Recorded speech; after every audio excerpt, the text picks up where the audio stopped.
வாழ்க்கையில சில சந்தர்ப்பங்கள்ல நாம சில அவமானங்களை சந்திச்சே தீர வேண்டியிருக்கு. என்ன பண்றது, காலம் அப்படி. அவமானப்படுறவங்க உடனே அடங்கி போயிடுறது தான் உலக வழக்கம்.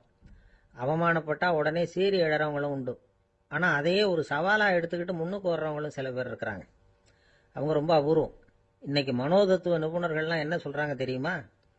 அவமானப்பட்டுட்டா உடனே அடங்கி போயிடக்கூடாதான். அதையே ஒரு சவாலா எடுத்துக்கிட்டு மனசுல ஒரு வைராக்கியத்தோட முயற்சி பண்ணுனா வாழ்க்கையில எல்லாரும் முன்னேறலாமா. அவமானம்ங்கிறத நாம வைராக்கியமா மாத்திக்கணும். அதுதான் வெற்றிக்கு வழி. ராமர் இந்த பூமியில பிறந்ததே ஒரு வைராக்கியத்தினால தான் சார் அப்படின்னார் ஒருத்தர். எப்படிங்க அது அப்படின்னு கேட்டேன்.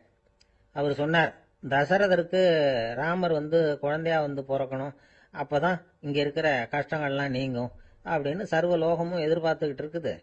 ஆனா அவர் எப்போ பிறப்பார் அப்படின்னு யாருக்கும் தெரியல. அந்த காரியம் சீக்கிரம் நடக்கணுமே, அதுக்கு என்ன பண்றது? நாரதர் வந்தார் ஒரு நாள் தசரதரை தேடி. தசரதா, உனக்கு ஒரு செய்தி தெரியுமான்னு ஆரம்பிச்சார். அவர் எப்பவும் இப்படித்தானே ஆரம்பிக்கிறது வழக்கம். என்ன விஷயம்னு கேட்டார் தசரதர். தசரதா, நீ அடிக்கடி உன்னோட தேர்ல ஏறிக்கிட்டு தேவலோகத்துக்கு போற, அங்க போற வர்ற எல்லாம் பண்ணிட்டு இருக்க, எல்லாம் சரி. தேவலோகத்திலையும் உன்னை நல்லபடியா தான் வரவேற்கிறாங்க.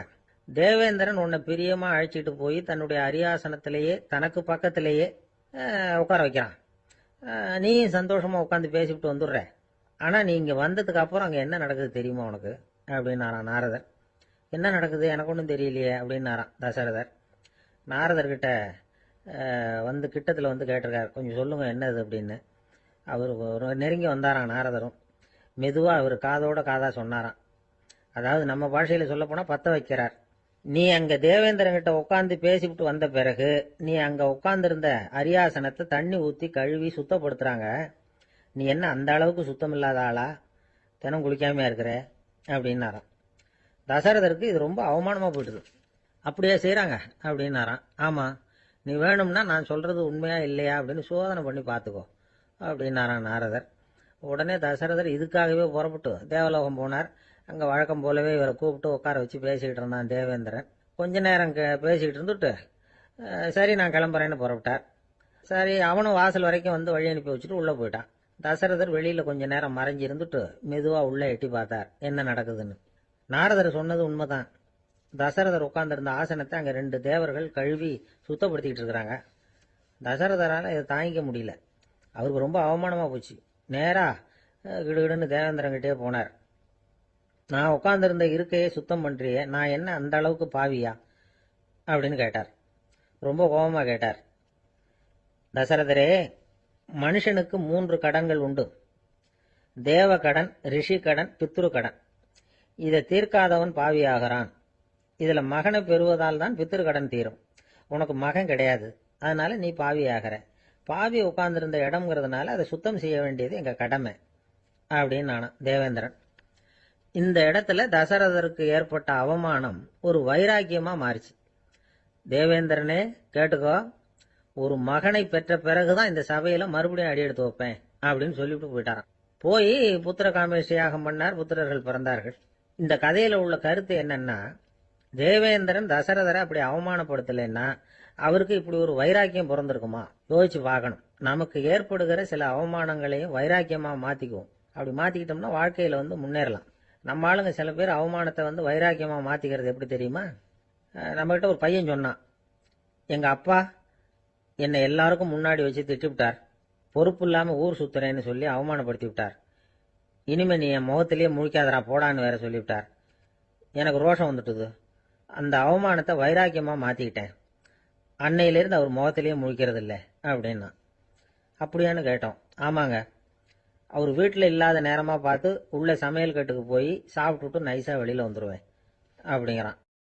நாட்டுல நல்லவங்க ஒருத்தர் 2 பேர் இருக்கிறதுனால தாங்க மழையே பெய்யுது அப்படின்னு சொல்றது உண்டு. நல்லார் ஒருவர் உளரேல் அவர் பொருட்டு எல்லாருக்கும் பெய்யும் மழை. சில சமயம் ரொம்ப பேர் திடீர்னு நல்லவங்களா ஆயிடுவாங்க போல இருக்கு. அதனாலதான் விடாம பேய் மழையா கொட்டி தீர்த்துடுது. எல்லாரும் நல்லவங்களாயிட்டா உலகமே தாங்காது போல இருக்க. அப்பப்ப ஒருத்தர் 2 பேர் நல்லவங்களாகணும், அப்பதான் சீரா மழை பெய்யும். மாசத்துக்கு 3 பேர் நல்லவங்களானா மாதம் மும்மாரி பொழியும். இதெல்லாம் வேடிக்கை பேச்சு. இப்போ இதெல்லாம் ஒரு பக்கம் இருக்கட்டும். இப்போ விஷயத்துக்கு வருவோம். ஒரு கும்பல்ல நல்லவன் யாரு அப்படிங்கறத எப்படி கண்டுபிடிக்கிறது? இதுக்கு ஒரு வேடிக்கை கதை உண்டு. என்னுடைய நண்பர் ஒருத்தருக்கு அவங்க பாட்டியம்மா சொன்ன கதையா அது. அது என்ன கதைன்னா, ஒரு ஊர்ல ஒரு சமயம் பலமான மழை பெய்ய ஆரம்பிச்சுட்டுதான். இடி மின்னல் ரொம்ப கடுமையா இருந்திருக்குது. ஆரம்பிச்ச மழை வர வர கடுமையா ஆகிட்டு இருக்குதே தவிர நிக்கிற பாடா தெரியல. ஊர் ஜனங்கள்லாம் பார்த்தாங்க. இதுக்கு மேலேயும் வீட்டு உள்ள இருந்தா ஆபத்துங்கிறத புரிஞ்சுக்கிட்டாங்க. ஏன்னா வீடெல்லாம் இடிஞ்சு விழுந்துருமோங்கிற பயம். உடனே எல்லாரும் புறப்பட்டு ஊருக்கு பொதுவா இருந்த ஒரு மண்டபத்துல போய் தங்கிக்கிட்டாங்க. மின்னல் கடுமையா இருந்தது. இடி எந்த நேரத்திலையும் விழலாம்ங்கிற நிலைமை. எப்போ விழலாம்னு பார்த்துக்கிட்டு இருக்குது. அந்த மண்டபத்துல இருந்த ஜனங்கள் மனசுக்குள்ள ஒரு பயம். நம்ம கூட்டத்துல யாராவது ஒரு கெட்டவன் பாவம் பண்ணவன் இருந்தா கூட இடி இந்த மண்டபத்துல விழுந்துரும், அது எல்லாருக்கும் ஆபத்து அப்படின்னு நினைச்சாங்க. சரி, இதுக்கு என்ன பண்ணலாம் அப்படின்னு யோசனை பண்ணாங்க. அந்த கூட்டத்துல ஒரு பெரியவர் இருந்தார். அவரு ஒரு யோசனை சொன்னார். இதோ பாருங்க, அதுக்கு ஒரு வழி இருக்கு. அதோ எதிர்த்தாப்புல கொஞ்சம் தூரத்துல ஒரு உயரமா மரம் ஒண்ணு இருக்கு பாருங்க. பொதுவா இடி சுலபமா விழறது அது மாதிரி உயரமான மரத்துல தான். நம்ம கூட்டத்துல இருக்கிறவங்க எல்லாரும் ஒவ்வொருத்தரா போய் அந்த மரத்தை தொட்டு விட்டு திரும்பி வந்துடணும். நம்மள பாவம் பண்ணவன் யாரோ அவன் அந்த மரத்தை தொடுற சமயத்துல இடி விழுந்துரும், அவன் மட்டும் போயிடுவான். மண்டபத்துல இருக்கிற நாமெல்லாம் பொழைச்சிக்கலாம் அப்படின்னு ஐடியா கொடுத்தாரு அந்த பெரியவர். இது நல்ல யோசனையா பட்டது. எல்லாரும் ஒத்துக்கிட்டாங்க. ஒவ்வொருத்தரா போய் அந்த மரத்தை தொட்டு விட்டு திரும்பி வந்தாங்க. இடி எதுவும் விழல. இன்னமும் பாவம் பண்ண ஆசாமி அதை போய் தொடல போல இருக்கு அப்படின்னு நினைச்சுக்கிட்டாங்க. ஒவ்வொருத்தரா போறாங்க. எல்லாரும் போய் தொட்டு விட்டு வந்தாச்சு. இன்னும் ஒரே ஒரு ஆசாமி தான் பாக்கி. கடைசியா இருந்த அந்த ஆள் பயந்துட்டான். இது வரைக்கும் இடி விழலைன்னா இப்ப என்ன அர்த்தம்? இப்ப நாம தான் பாக்கி, நாம தான் தப்பு பண்ண ஆள் போல இருக்கு அப்படின்னு நினைச்சுட்டான். அதனால துணிச்சலா போய் தொடுறதுக்கு பயந்தான்.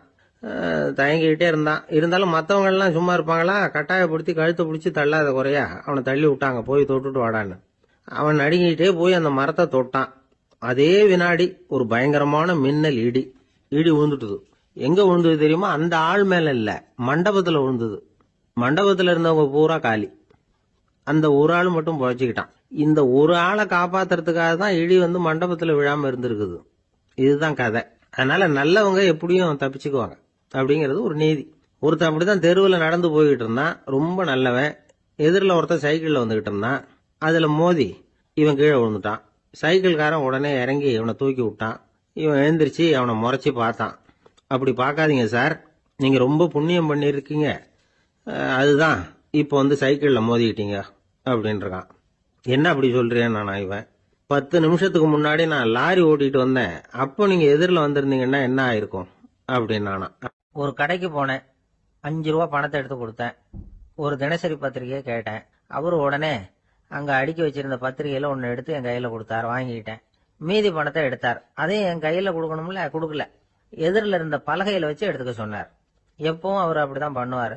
நானும் எடுத்துக்கிட்டு வந்துருவேன். இவர் ஏன் இப்படி பண்றாருங்கிறது எனக்கு ரொம்ப நாளா ஒரு சந்தேகம். ஒரு நாள் அவர்கிட்டயே அதை கேட்டுட்டேன். ஏங்க, நீங்க உங்க கடைக்கு பொருள்கள் வாங்குறவங்களுக்கு நீங்க பாக்கி சில்லறைய கொடுக்கறப்போ பலகையில வச்சு விடுறீங்க, கையில கொடுக்க மாட்டேங்கிறீங்களே, ஏன் அப்படின்னு கேட்டேன். காசை கையில கொடுத்தா நம்ம கிட்ட இருக்கிற லட்சுமி போயிடுவா சார் அப்படின்னார். அதாவது பணம் செலவாயிடும் அப்படின்னு அர்த்தமா. இன்னொரு நண்பர், அவரு ஒரு நாள் வழக்கத்துக்கு மாறா ரொம்ப சோகமா உட்கார்ந்துருக்கிறார். ஏங்க என்னாச்சு, ஏன் இப்படி கப்பலே கவிழ்ந்தது மாதிரி உட்கார்ந்துருக்கிறீங்க அப்படின்னு கேட்டேன். கப்பலே கவிழ்ந்திருந்தா கூட நான் இப்படி கவலைப்பட மாட்டேன் சார், வேற ஒண்ணு நடந்து போச்சுன்னார். என்னன்னு கேட்டேன். என் உச்சந்தலையில பல்லி ஒண்ணு விழுந்துட்டுதுன்னார். அதுக்காகவா இப்படி அப்படின்னு ஆச்சரியப்பட்டேன். ஆமாங்க, பல்லி உச்சந்தலையில விழுந்தா பலன் என்னன்னு பஞ்சாங்கத்துல பார்த்தேன், மரணம்னு போட்டிருக்கு அப்படின்னு சொல்லிவிட்டு அவர் தொடர்ந்து கவலைப்பட ஆரம்பிச்சிட்டார். இப்படியும் ஒருத்தர், என் கூட வேலை பார்க்குற ஒருத்தர் எப்படி தெரியுமா, தினமும் வலது காலை வச்சுதான் ஆபீஸுக்கு உள்ள நுழைவார். என்னைக்காவது தவறுதலா இடது காலை வச்சு உள்ள வந்துட்டாருன்னா அன்னைக்கு பூரா மனசு சங்கடப்படுவார். எந்த வேலையும் சரியா ஓடாது. கேரம் போர்டு ஆடுற ஒருத்தர் எப்ப ஆட உட்கார்ந்தாலும் ஸ்ட்ரைக்கரை கை தவறி கீழே விழற மாதிரி பண்ணி அதுக்கப்புறம் அதை எடுத்துக்கிட்டு ஆட உட்காருவார். ஏன்னா எப்போ ஒரு தடவை நிஜமாவே அது கை தவறி கீழே விழுந்திருக்குது. அன்னைக்கு பிரமாதமா ஜெயிச்சுட்டார். உடனே ஒரு முடிவுக்கு வந்துட்டார், கை தவறுனா லாபம் அப்படின்னு. அதுக்கப்புறம் அதையே பழக்கமாக்கிக்கிட்டார். பூனை குறுக்க போனா சகனம் சரியில்லைன்னு நினைக்கிறவங்க உண்டு. ஆனா ஒருத்தர் எப்படி தெரியுமா, அவர் வெளியில கிளம்புற சமயம் பக்கத்து வீட்டு ரேடியோவில் மியாவ் மியாவ் பூனை குட்டின்னு பாட்டு சத்தம் கேட்டா கூட போதும், சகனம் சரியில்லைன்னு பிரயாணத்தை கேன்சல் பண்ணி விடுவார். இப்ப இவ்வளவு எதுக்கு சொல்றோம்னா, அளவுக்கு மீறின சகுன நம்பிக்கைகள் இருக்கு பாருங்க, இதோட பயமும் சேர்ந்துகிட்டதுன்னு வச்சுக்கோங்க, இது ஒருத்தருடைய மனநிலையை பாதிச்சிடும். இது உளவியல் நிபுணர்கள் சொல்ற கருத்து. வாழ்க்கையே தடுமாற வச்சிரும். பாதுகாப்பு இல்லாத உணர்வு, ஒரு விதமான டிப்ரெஷன் மனநிலை, இதெல்லாம் தான் இதுக்கு காரணமா அமையலாம். சில பேர் காய்கறி நறுக்க கத்திய கையில் எடுத்தா கூட நேரம் சரியா இருக்கா அப்படின்னு பார்த்துட்டு தான் வேலையை ஆரம்பிக்கிறது வழக்கம். அறிவு தான் மனசுக்கு வாத்தியாரா இருக்கணும். அப்பதான் வாழ்க்கை நிம்மதியா இருக்கும். அறிவு மனசு சொல்றபடியெல்லாம் கேட்க ஆரம்பிச்சுட்டுதுன்னா இடைஞ்சல் தான். ஒருத்தருக்கு 7ஆம் நம்பர் தான் ராசியான நம்பராம். 7ஆம் தேதி தான் எந்த காரியத்தையும் ஆரம்பிப்பாராம். 7 எழுத்து வர்றது மாதிரி பேரை மாத்தி வச்சுக்கிட்டார். 7 மணிக்கு தான் தினமும் எழுந்திருப்பார். 7ஆம் நம்பர் வீட்டுல தான் குடியிருக்கார். கல்யாணம் கூட 7ஆம் தேதி தான் பண்ணிக்கிட்டார். அவர் ஒரு நாள் குதிரை பந்தயத்துக்கு போனாராம். குதிரையோட பேரையெல்லாம் பார்த்தார். ஒரு குதிரையோட பேர் 7 எழுத்துல அமைஞ்சிருந்தது. 7 தானே இவருக்கு அதிர்ஷ்ட நம்பர். அதனால உடனே அது பேர்ல பணத்தை கட்டினார். பந்தயம் நடந்தது. என்ன சார் ஆச்சுன்னு கேட்டாங்க. நான் பணம் கட்டின அந்த என்னோட குதிரை 7ஆவதா சேர்ந்தது சார் அப்படின்னாராம் சோகமா. ஒரு பெரிய அரசன் இந்த உலகம் பூராவையும் ஆண்டுகிட்டு இருந்தான். ரொம்ப காலம் அப்படி அரசாட்சி பண்ணிட்டு இருந்தான். திடீர்னு அவனுக்கும் சில எதிரிகள் முளைச்சாங்க. அவங்கெல்லாம் ஒன்று சேர்ந்து இவனை தோற்கடிச்சுட்டாங்க. தோத்து போனதும் இவனுக்கு பயம் வந்துட்டுது, எங்கே எதிரிகள் நம்ம கொண்டுடுவாங்களோ அப்படின்னு. வெளியில வந்தா தனக்கு ஆபத்துன்னு பயந்துகிட்டு யாருக்கும் தெரியாம ஒரு குகைக்குள்ள போய் பதுங்கி கிடக்குறான். நிலைமைய பாருங்க. முதல் நாள் அரண்மனையில அதிகாரம் பண்ணிக்கிட்டு இருந்தவன் மறுநாள் குகையில பயந்து போய் பதுங்கி கிடக்குறான். ராத்திரி நேரம் வந்தது. பசி வயத்தை கிள்ளுது. பிச்சை எடுத்து சாப்பிட வேண்டிய நிலைமை. பிச்சை எடுக்கிறதுக்கு பாத்திரம் வேணுமே, என்ன பண்றது அப்படின்னு அங்கேயும் இங்கேயும் பாக்குறான். ஒரு மூலையில யாரோ விட்டுட்டு போன ஒரு ஓடு கிடக்குது. அதை எடுத்துக்கிட்டு புறப்பட்டான். இருட்டுல வழி புரியல. ஏதோ ஒரு யூகத்துல காலை மெதுவா எடுத்து வச்சு நடந்து போயிட்டு இருக்கிறான். வழியில ஒரு கருப்பு நாய் படுத்து கிடந்தது. இருட்டுல அவன் இது கண்ணுக்கு சரியா தெரியல. அவனுக்கு தவறி போய் காலை வச்சுட்டான். அது மேல நாய் சும்மா இருக்குமா, வள்ளுன்னு விழுந்து கடிச்சு விட்டுது. காலை பாக்குறான். காலத்தையும் நினைச்சு பாக்குறான். அரண்மனையில வீரக்கழல் அணிந்த காலை உடைய மன்னா அப்படின்னு புகழ்வாங்களே புலவர்கள்லாம். ஆனா அது இன்னைக்கு நாய் கடிச்ச காலம் ஆயிட்டுதே அப்படின்னு நினைக்கிறான். அது மட்டும் இல்ல, முன்னாடி எல்லாம் பொற்கிண்ணங்கள்ல தான் அவன் சாப்பிடுவான். ஆனா இப்போ உடைஞ்சு போன ஓட்டு, அது ஓட்டை கையில வச்சுக்கிட்டு நிக்கிறான். அதுல ஏதாவது யாராவது சாப்பாடு போடுவாங்களான்னு. முன்னாடி எல்லாம் நிறைய பேர் அரண்மனைக்கு வருவாங்க. அரசருக்கு காணிக்கைன்னு சொல்லி இவன் காலடியில கொண்டாந்து கொட்டுவாங்க. அப்போலாம் இவன் அந்த ஜனங்களுடைய முகத்தை திரும்பி கூட பாக்குறது இல்ல. ரொம்ப கர்வமா உட்காந்துருப்பான். அதே ஆளு இன்னைக்கு எல்லாரு கண்ணுலயும் படுறது மாதிரி பிச்சை எடுத்துக்கிட்டு இருக்கிறான். அப்போலாம் காணிக்கைகளை தன்னுடைய கையால வாங்குறது தனக்கு கௌரவ குறைச்சல்னு நினைச்சு தன்னுடைய வேலைக்காரங்களை விட்டு தான் அதை வாங்க சொல்லுவான். இப்போ பாத்தீங்கன்னா அவனே தன் கையாலேயே பிச்சை வாங்குறான். நினைச்சு பாருங்க. அந்த மனுஷன் முத நாள் அரசன், மறுநாள் பிச்சைக்காரன். எவ்வளவு வித்தியாசம். செல்வம் தான் இப்படி ஒரு வித்தியாசம் ஏற்படுறதுக்கு காரணம். அப்படிப்பட்ட செல்வம் வாழ்க்கையை நடத்துறதுக்கு நமக்கு தேவைதான். ஆனா அதையே நாம அடைய வேண்டிய பயனா நினைக்கிறோம் பாருங்க, அதுதான் வேடிக்கை. இத நம்மாழ்வார் அழகா ஒரு பாசுரத்துல சொல்றார். ஒரு நாயகமாய் ஓட உலகுடன் ஆண்டவர், கருணாய் கவர்ந்த காலர், சிதைகிய பானையர், பெருநாடு காண இம்மையிலே பிச்சைதாம் கொள்வர், திருநாரணன் தாழ் காலம் பெற சிந்தித்து உய்மினோ அப்படிங்கிறார் நம்மாழ்வார். ஒரு பெரிய பணக்காரர் ஒரு துறவிகிட்ட போய், சாமி என்கிட்ட நிறைய பணம் இருக்கு, இருந்தாலும் நிம்மதி இல்ல, என்னால நிம்மதியா இருக்க முடியல, என்ன காரணம்னு கேட்டாராம். உடனே அந்த துறவி இதுக்கு நேரடியா பதில் சொல்லாம பக்கத்துல நின்றுகிட்டு இருந்த ஒரு குழந்தைய கூப்பிட்டார். அது ஓடியாந்தது. ஒரு ஆப்பிள் பழத்தை எடுத்து அது கையில கொடுத்தார். அதை வாங்கிக்கிட்டு குழந்தை சிரிச்சுது. இன்னொரு பழத்தை எடுத்து கொடுத்தார். அதை இன்னொரு கையில வாங்கிட்டு சிரிச்சுது. 3வது ஆப்பிள் எடுத்து கொடுத்தார். 2 பழத்தையும் நெஞ்சில் அணைச்சிக்கிட்டு 3வது பழத்தையும் வாங்கறதுக்கு முயற்சி பண்ணிச்சு. ஆனா அது உடனே நழுவி கீழே விழுந்து உருண்டு ஓடிச்சு. ஏற்கனவே இருந்ததும் விழுந்துட்டுது. இப்ப அந்த குழந்தை அழ ஆரம்பிச்சுட்டுது. இப்ப அந்த துறவி பணக்காரர்கிட்ட சொன்னாராம், குழந்தைய கவனிச்சியா, 2 ஆப்பிள் போதும்னு அது நினைச்சிருந்தா இப்போ அது அழ வேண்டிய அவசியம் வந்திருக்குமா அப்படின்னாராம். எதுவுமே அளவுக்கு மிஞ்சினா துன்பம்தான். இந்த காலத்துல இதெல்லாம் யாரு காதுல வாங்குறாங்க? ஒருத்தனை நல்ல வழிக்கு கொண்டு வரணும்னு நினைச்சு அவனை கூப்பிட்டு உட்கார வச்சு இந்த கதையை சொல்லிட்டு இருந்தாங்க. சொல்லிவிட்டு அந்த குழந்தை செஞ்சது தப்பு தானே அப்படின்னு கேட்டிருக்கிறாங்க. ஆமாம், தப்பு தான், நானா இருந்தா அப்படி செஞ்சிருக்க மாட்டேன் நானா இவன். 2 பழமே போதும்னு சொல்லிருப்பியா அப்படின்னு கேட்டிருக்காங்க. அப்படி இல்லைங்க, அவர் கொடுக்க கொடுக்க ஒவ்வொரு பழமா வாங்கி பின்னாடி வச்சுட்டு மறுபடியும் கையை நீட்டுவேன் அப்படிங்கிறானா. இவெல்லாம் எந்த காலத்துல திருந்துறது? ஒரு பெரிய தத்துவ சிந்தனையாளர் இருந்தார், சுவாங்சு அப்படின்னு பேரு. அவருடைய மனைவி ஒரு நாள் திடீர்னு காலமாயிட்டாங்க. ஐயோ பாவம், அவர் ரொம்ப வருத்தப்படுவார், போய் ஆறுதலா 4 வார்த்தை பேசிவிட்டு வரலாம் அப்படின்னு நினைச்சுக்கிட்டு நிறைய பேர் அவரை தேடிட்டு வந்தாங்களாம். வந்தவங்களுக்கு ஆச்சரியம், ஏன்னா இவர் வருத்தப்பட்டுக்கிட்டு இருப்பார் அப்படின்னு தானே எதிர்பார்த்தாங்க. அப்படி இல்லை, தாளம் போட்டுக்கிட்டு உட்காந்துருக்கிறார், தாளத்துக்கு தகுந்த மாதிரி பாட்டு வேற பாடிக்கிட்டு இருக்கிறார். என்ன மனுஷன் அவர், கொஞ்சம் கூட கவலை இல்லாம இப்படி இருக்கிறாரு அப்படின்னு நினைச்சாங்க. ஒருத்தர் துணிஞ்சு அவர்கிட்ட கேட்டுட்டார், என்னங்க இது இப்படி அப்படின்னு. அதுக்கு அவர் என்ன சொன்னார் தெரியுமா? இதை பாருங்க, என்னுடைய மனைவி பிறக்கிறதுக்கு முன்னாடி அவளுக்கு உயிரும் கிடையாது, உடலும் கிடையாது.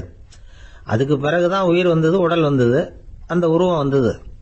இப்ப என்ன ஆச்சு? அந்த உருவமும் உயிரும் போயிட்டுது, அவ்வளவுதானே. வந்தது போயிட்டுது. இளவேனில் காலம், இலையுதிர் காலம், பனிக்காலம், இப்படி பருவங்கள் மாறி மாறி வருது இல்லையா? அது மாதிரி பிறப்பும் இறப்பும் மாறி மாறி வருது. இது இயற்கை. இதுக்காக அழுதா அது எப்படி அப்படின்னாராம். ஞான தெளிவு அடைஞ்சவங்களுக்கு எல்லாமே சுகம்தான். திருவள்ளுவரும் அதைத்தான் சொல்றார், உறங்குவது போலும் சாக்காடு, உறங்கி விழிப்பது போலும் பிறப்பு. தூங்கறதுக்கெல்லாம் நாம வருத்தப்பட்டுக்கிட்ட இருக்கிறோமா? இன்னைக்கு தூங்க வேண்டியிருக்குதே, இன்னும் கொஞ்சம் நேரத்தில் நான் தூங்க வேண்டியிருக்கு அப்படின்னு சொல்லி யாராவது அழுதுகிட்டு இருப்பாங்களா? அதனால் இந்த உலக வாழ்க்கையினுடைய இயல்பை யதார்த்தத்தை நாம தெளிவாக புரிஞ்சுக்கணும். அப்படி புரிஞ்சுக்கிட்டா நாம கவலை இல்லாமல் வாழ முடியும். ஒரு வயசான தாத்தா பாட்டி 60 வருஷத்துக்கு முன்னாடி அவங்களுக்கு கல்யாணம் ஆச்சு, ஒன்னாவே வாழ்ந்தாங்க, ஒன்னாவே இறந்து போனாங்க. இப்போ அவங்க 2 பேரும் சொர்க்கத்துக்கு போய் சேர்ந்தாங்க. அங்கே எல்லா வசதியும் இருந்தது. ஒரு பெரிய பங்களாவே இவங்களுக்கு ஒதுக்கி கொடுத்தாங்களாம். இதுக்கு எவ்வளவு வாடகைன்னு கேட்டார் தாத்தா. வாடகையெல்லாம் கிடையாது, இலவசம் அப்படின்னார் அங்க இருந்தவர். அந்த வீட்டுக்கு பின்னாடி ஒரு பெரிய புல்வெளி இருந்தது. இதுல விளையாட ஏதாவது கட்டணம் உண்டான்னு கேட்டிருக்காரு தாத்தா. அதெல்லாம் ஒன்றும் கிடையாது, பணம்லாம் கட்ட வேண்டியதில்லை அப்படின்னாரு அவரு. பக்கத்துல ஹோட்டல் மாதிரி ஒரு பெரிய கட்டடம், உள்ள சாப்பாட்டு மேஜைகள், அது மேல விதவிதமான பலகாரங்கள். சாப்பாட்டுக்கெல்லாம் எவ்வளவு அப்படின்னு விசாரிச்சாராம் தாத்தா. அதுதான் சொன்னேனே, இங்க எல்லாமே இலவசம்தான், எது வேணும்னாலும் சாப்பிடலாம், எவ்வளவு வேணும்னாலும் சாப்பிடலாம் அப்படின்னாராம். நீங்க சொல்றீங்க அப்படி, ஆனா நான் சர்க்கரை சேர்த்துக்கப்படாது, உப்பு சேர்த்துக்கப்படாது, பாட்டி கையால எப்பவும் பத்திய சாப்பாடு தான் அப்படின்னாராம் தாத்தா. இதை பாருங்க, இங்க உங்களுக்கு அந்த கவலையும் வேண்டியதில்லை. இங்க நீங்க ஸ்வீட்டு சாப்பிடலாம், காரம் சாப்பிடலாம், உங்களுக்கு எந்த நோயும் வராது அப்படின்னாராம் அங்க சொர்க்கத்துல இருந்தவர். இதை கேட்ட உடனே அந்த தாத்தா பக்கத்துல நின்ன பாட்டியை பார்த்து கத்தினாராம், அடி பாவி, எல்லாத்தையும் கெடுத்துட்டியே, நீ எனக்கு பத்திய சாப்பாடு போடாம கண்டதை திங்க விட்டுருந்தா 10 வருஷத்துக்கு முன்னாடியே நான் இங்க சேர்ந்திருப்பேனே அப்படின்னாராம். ஒரு விவசாயி விதைக்கிறதுக்காக வயல்வெளி பக்கம் போறார். விதைகளை அள்ளி வீசினார். அப்ப என்ன ஆச்சுன்னா, சில விதைகள் பாதை ஓரத்துல விழுந்தது, சில விதைகள் முள் செடிகள் மண்டி இருந்த புதருக்கு இடையில விழுந்தது, சில விதைகள் நல்ல நிலத்துல விழுந்தது. பாதை ஓரத்துல விழுந்த விதை என்ன ஆச்சுன்னா, அதெல்லாம் பறவைகள் கண்ணில் போட்டுட்டுது, உடனே உட்காந்து கொத்தி தின்னுட்டு போட்டுது. அதிகமா மண் இல்லாத பாறை பகுதியில் விழுந்த விதையெல்லாம் லேசா வேர் விட்டு முளைக்க ஆரம்பிச்சுது. அதுக்கப்புறம் வேர் கீழேயும் ஆழமா போக முடியல, மேலேயும் சூரிய வெப்பம் அதிகம் தாங்க முடியல, எல்லாம் காஞ்சி கருகி போட்டுது. புதர் பகுதியில் சில விதைகள் விழுந்தது இல்லையா, முள் செடிகள் காடா மண்டி போயிருந்தது. அதனால முளைச்சு வர்ற செடிக்கு நெருக்கடி அதிகமா போட்டுது, சரியா வளர முடியல, விளைச்சலும் சரியா இல்ல. நல்ல நிலத்துல விழுந்த விதைகள் மட்டும் நல்லா முளைச்சது, நல்லா வளர்ந்தது, விளைச்சலும் பிரமாதமா இருந்தது. இந்த கதையை சொல்லிவிட்டு கேட்க செவியுள்ளோர் கேட்கட்டும் அப்படிங்கிறார் இயேசு பெருமான். ஆமா, இயேசு கடலில் நின்ற படகு ஒண்ணுல உட்கார்ந்துருக்கிறார். கடற்கரையில ஏராளமான மக்கள் உட்கார்ந்துருக்கிறாங்க. அந்த சமயத்துலதான் இயேசு ஓமைகள் மூலமா மக்களுக்கு பல உண்மைகளை சொல்லிட்டு இருக்கிறார். மக்கள் அந்த கதையை கேட்டுட்டு ஒன்னும் புரியாம முழிக்கிறாங்க. அத கவனித்த இயேசு அந்த ஓமையை விளக்க ஆரம்பிச்சார். இதுல அந்த விதைக்கிறவர் தான் இறைவன். அவருடைய வார்த்தைகளை விதைக்கிறார். அந்த வார்த்தைகளை கேட்கிற மக்கள் அந்த விழுந்த விதைகள் மாதிரி 4 வகையானவர்கள். சில பேர் பாதை ஓரத்தில் விழுந்த விதைகள் மாதிரி, இறைவன் வார்த்தைகளை அவங்க கேட்கறாங்க, ஆனா தீய எண்ணங்கள் செய்கைகள் மூலமா விதைக்கப்பட்ட வார்த்தைகள் அழிஞ்சு போடுது. இறைவன் வார்த்தைகளை கேட்ட உடனே மகிழ்ந்து போய் உடனே சில பேர் அதை ஏத்துக்கிறாங்க.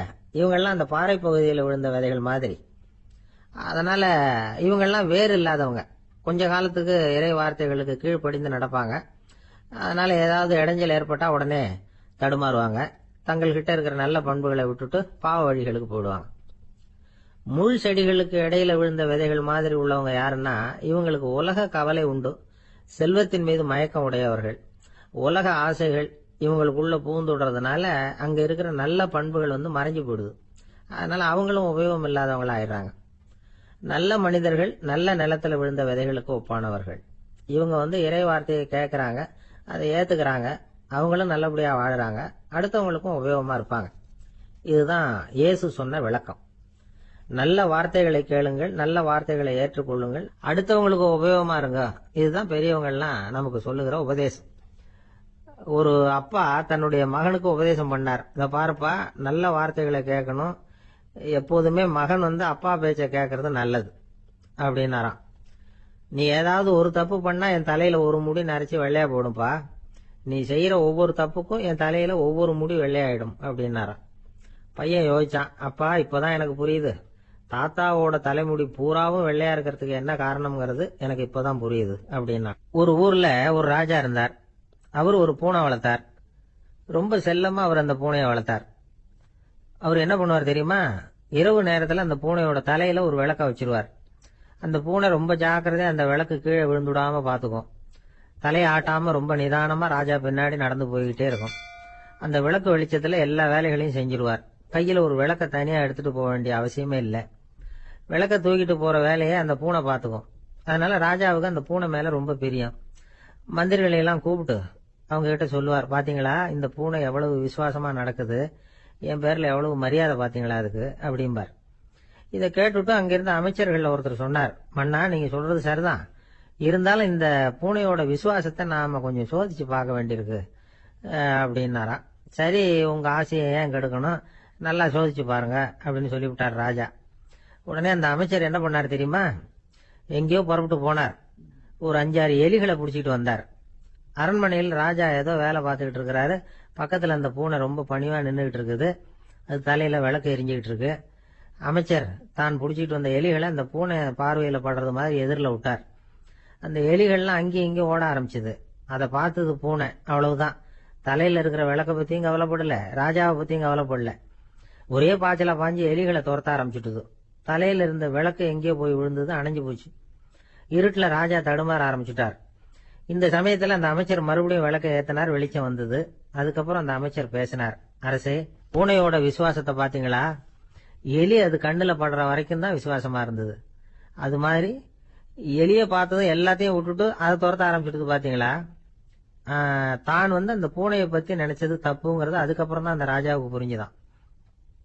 சரி, இப்ப எதுக்கு இந்த கதையெல்லாம் அப்படிங்கிறீங்களா? இந்த பூனை மாதிரி தான் நம்ம மனசும். மனசை எவ்வளவுதான் பயிற்சி கொடுத்து பக்குவமா வச்சிருந்தாலும் பாக்குறதுக்கு பரமசாது மாதிரி தான் இருக்கும். பார்க்க வேண்டியதை பார்த்துட்டுதுன்னா பாஞ்சிரும். இந்த பூனை மாதிரி புலன் இன்ப பொருள்கள் கிட்டாத வரைக்கும் மனம் அடங்கி இருக்கிறது மாதிரி தான் தெரியும். கொஞ்சம் வாய்ப்பு கிடைச்சாலும் அது குதிக்க ஆரம்பிச்சிரும், தப்பு பண்ண ஆரம்பிச்சிரும். பெரிய பெரிய முனிவர்கள் வாழ்க்கையில நடந்த வீழ்ச்சி இதை தான் நிரூபிக்குது. புலன்களின் ஆற்றல் அதிகம், அதனால மனக்கட்டுப்பாடு பயிற்சிகள்ல ரொம்ப எச்சரிக்கையா இருக்கணுங்கிறார் சுவாமி சிவானந்தர். மது பழக்கத்தையே விட்டுட்டேன்னு உறுதியா இருப்பான். கடை கண்ணுல பட்டுட்டுதுன்னா கால் அவனை கேட்காமலே இழுத்துட்டு உள்ள போயிடும். இதுதான் மனசுங்கிறது. அதுதான் அந்த ராஜா வளர்த்த பூனை. நம்மால் ஒருத்தன் அந்த ராஜா பூனை தலையில விளக்க வச்சது மாதிரி இவன் தன்னுடைய தலையிலேயே ஒரு விளக்க ஏற்றி வச்சுக்கிட்டு என்னத்தையும் தேட ஆரம்பிச்சான். தேடிட்டு இருக்கிறான்.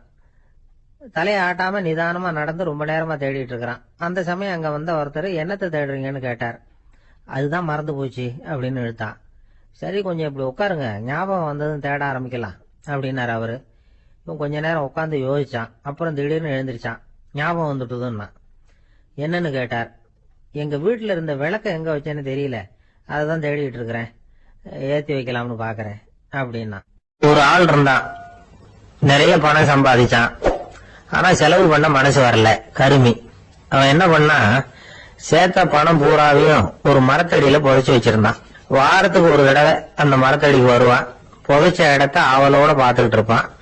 அதுக்கப்புறம் போயிடுவான். அவ்வளவுதான். ஒரு நாள் ஒரு திருடன் வந்தான். இவன் புதைச்சு வச்சிருந்ததெல்லாம் எடுத்துட்டு போட்டான்.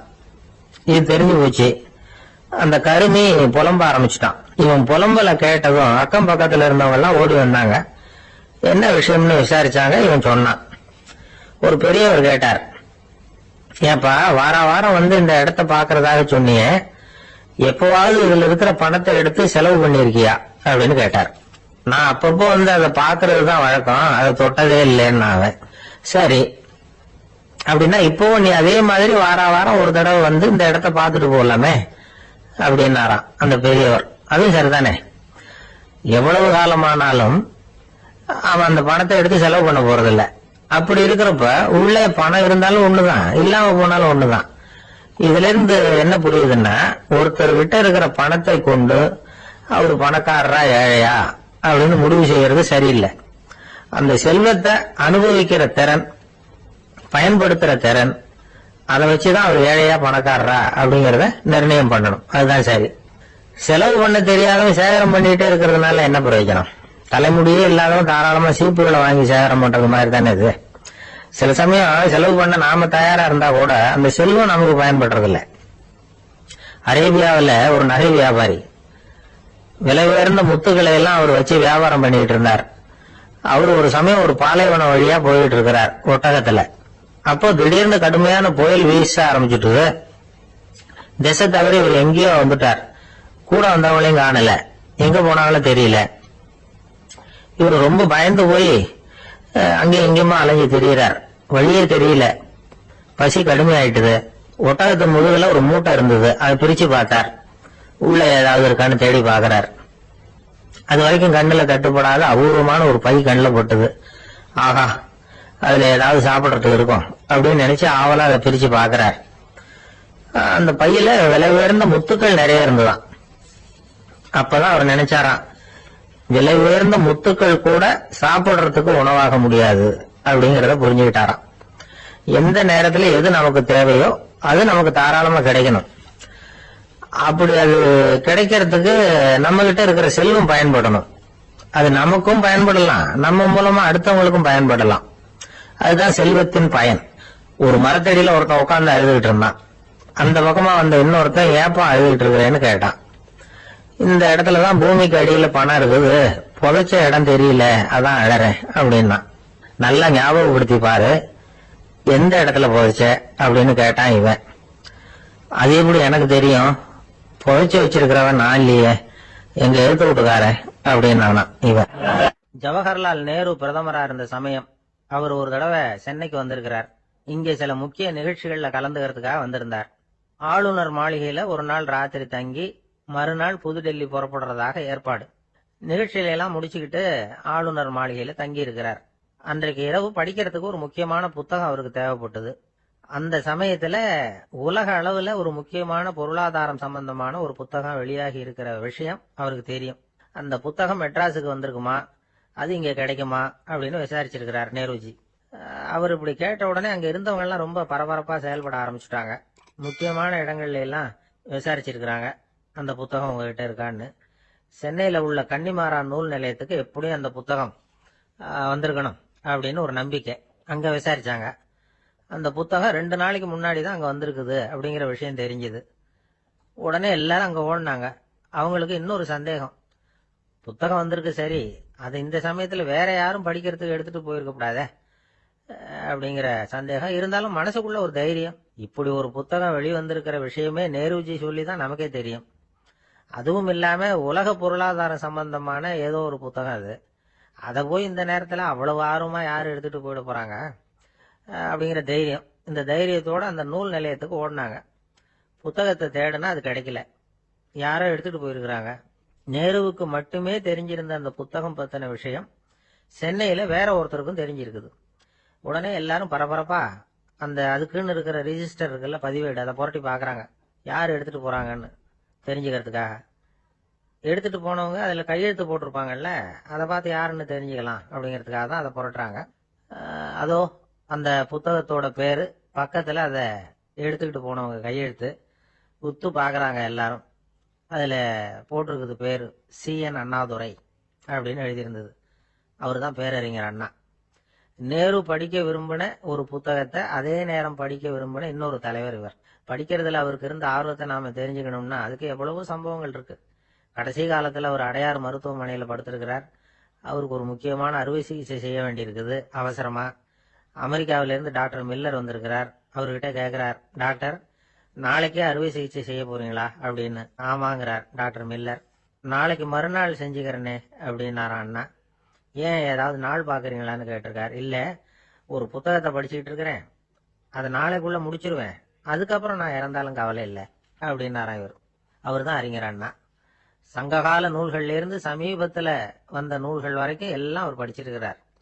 ஒரு திருமண விழாவில் அவர் பேசும்பொழுது சொன்ன விஷயம் இது.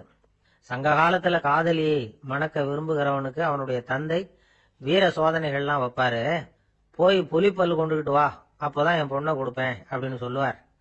காதலன் உடனே காட்டுக்கு போவான், ஒரு புலியை கொன்று அதனுடைய பல்ல கொண்டுகிட்டு வருவான். அதை வீர பதக்கத்துல பதிச்சு அவனுக்கு மாமனார் சூட்டுவார் கல்யாண சமயத்துல. இப்போலாம் காதலன் கிட்ட அப்படி சொல்ல முடியாது. இப்போலாம் காதலன் கிட்ட காட்டுக்கு போய் புலிப்பல் கொண்டுகிட்டு வான்னு யாராவது சொன்னா புலிதான் மாப்பிள்ளையா வந்து சேரும் அப்படின்னா. ஒரே ஒரு ஊர்ல ஒரு ராஜா இருந்தார். அவரு ஒரு வித்தியாசமான ராஜா.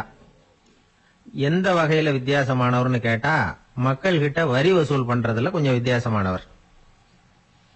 மற்ற மன்னர்கள் மாதிரி ஒரு நேரடியா வரி வசூல் பண்றது இல்ல, கொஞ்சம் மறைமுகமா அதை பண்ணுவார்.